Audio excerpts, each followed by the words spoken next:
Hi, ഇന്നത്തെ നമ്മുടെ വീഡിയോയിൽ നമ്മൾ മറ്റേ മുളക് നട്ടിട്ടുണ്ടല്ലോ. അപ്പോൾ ആ മുളകിന് ഇവിടെ നോക്കി ഇതുപോലെ പുതിയ ഇലകൾ വന്നു. ഉരുടിപ്പും ഇതെന്നൊക്കെ മാറിയിട്ട് കണ്ടോ, ഇതിൻ്റെ പഴയ ഇലകളാണ് ഇത്. അപ്പോൾ അതിൽ നിന്ന് എങ്ങനെ റിക്കവർ ആയെന്നുള്ളതാണെന്ന് പറയണം. കണ്ട ഈ മുളക് നോക്കി, ഇതൊക്കെ അതിന് രക്ഷപ്പെട്ട് വന്നു. അതായത് നോക്കി കണ്ട, ഇതൊക്കെ അതിന് രക്ഷപ്പെട്ട് വന്നു. അപ്പോൾ നമ്മൾ അതിന് ചെയ്യണം എന്താണെന്ന് വെച്ചാൽ, ഒന്ന് രണ്ട് കാര്യങ്ങളല്ല, ഇതിന് കണ്ടിന്യൂസ് ആയിട്ട് ചെയ്തുകൊണ്ടിരിക്കുന്ന കാര്യങ്ങളാണ്. അതായത് കഞ്ഞിവെള്ളം, ഇന്ന് വെച്ച കഞ്ഞിവെള്ളം പിറ്റേ ദിവസം പുളിപ്പിച്ചിട്ട് ഒരു 5 ഇരട്ടി വെള്ളം തെളിക്കുക ഒരു ദിവസം. അങ്ങനെ 2 ദിവസം കഴിയുമ്പോൾ പിന്നെ വേപ്പെണ്ണ വെളുത്തുള്ളി മിശ്രിതം തെളിച്ചു കൊടുക്കുക. പിന്നെ അത് കഴിഞ്ഞ് 2 ദിവസം കഴിയുമ്പോൾ നമ്മൾ ഡോളോമൈറ്റ് ഉണ്ടല്ലോ, ഈ കാൽഷ്യം കണ്ടൻറ്റ്, അത് നമ്മൾ സൈഡ് ഇത്ര അടുത്തിടരുത്, നമ്മളിങ്ങനെ ചുറ്റും മണ്ണ് മാന്തിയിട്ട് ഇട്ട് കൊടുക്കുക. അത് ചെയ്യുക. പിന്നെ അതിൻ്റെ ഒപ്പം ഇത് ഇതിൻ്റെ ഇത് കുരുടിച്ചങ്ങനത്തെ തലയുണ്ടല്ലോ, ഈ തലപ്പ് ഇങ്ങനെ നുള്ളിക്കളയുക.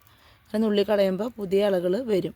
ഒപ്പം ഇതിന് പുതിയ ഇലകൾ വരാൻ തുടങ്ങുമ്പോൾ നമ്മൾ എന്ത് ചെയ്യണം, ഇതുപോലത്തെ നാമ്പുകൾ വരാൻ തുടങ്ങുമ്പോൾ നമ്മൾ ചാണകപ്പൊടി വെള്ളത്തിൽ കലക്കിയിട്ട് അല്ലെങ്കിൽ കോഴിക്കാട്ടം കലക്കിയിട്ട് വെള്ളം ലിക്വിഡ് ഫെർട്ടിലൈസർ ഒഴിക്കാനായിട്ട് ശ്രദ്ധിക്കുക. കാരണം ഇവർ ഈ രോഗത്തിൽ നിന്നും തരണം ചെയ്ത് വരികയല്ലേ. അപ്പോൾ നമ്മൾ പൊടികൾ രൂപത്തിലിട്ട് അവർക്ക് വലിച്ചെടുക്കാൻ ബുദ്ധിമുട്ടായിരിക്കും.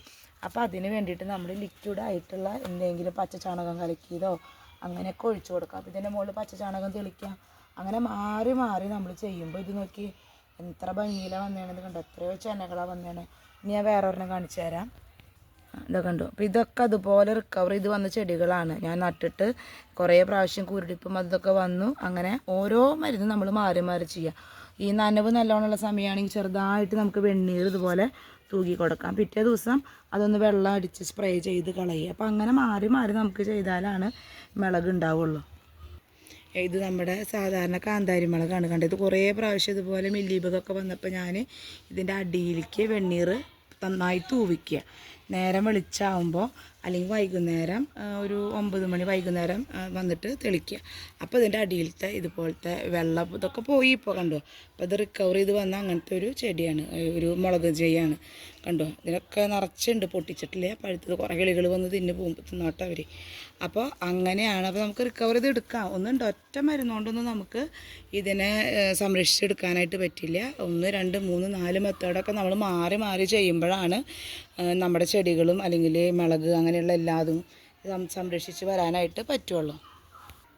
അപ്പോൾ നിങ്ങൾ ആദ്യമായിട്ടാണ് എൻ്റെ ചാനൽ കാണണമെങ്കിൽ സബ്സ്ക്രൈബ് ചെയ്യാൻ മറക്കരുത്, ലൈക്ക് ചെയ്യണം, ആർക്കെങ്കിലും ഒക്കെ ഷെയർ ചെയ്ത് കൊടുക്കണം. നമ്മുടെ വീട്ടിലുള്ള പുളിപ്പിച്ച കഞ്ഞിവെള്ളം എന്ന് പറഞ്ഞാൽ നല്ലോണം പുളിപ്പിച്ചിട്ടാക്കരുത് കേട്ടോ. ഒരു ദിവസമൊക്കെ കഴിഞ്ഞിട്ട് നന്നായിട്ട് 5 ഇരട്ടി വെള്ളത്തിലൊക്കെ വളരെ കുറവ് ആയിട്ടാണ് തെളിച്ചു കൊടുക്കാൻ പാടുള്ളൂ. അപ്പോൾ ആ ഒരു പശ ഇരിക്കുമ്പോൾ ഇടങ്ങളുടെ ആക്രമണം കുറയും. കണ്ടോ. അപ്പോൾ ഇതുപോലെയൊക്കെ നിങ്ങൾ ചെയ്ത് നോക്കുക. അപ്പോൾ ഇതുപോലെ നല്ല ശക്തിയായിട്ട് നമ്മുടെ ചെടികൾ വളരാൻ. അപ്പോൾ ഇതുപോലത്തെ അറിവുകളായിട്ട് ഇനി വരാം. അപ്പോൾ ഓക്കെ ട്ടാ.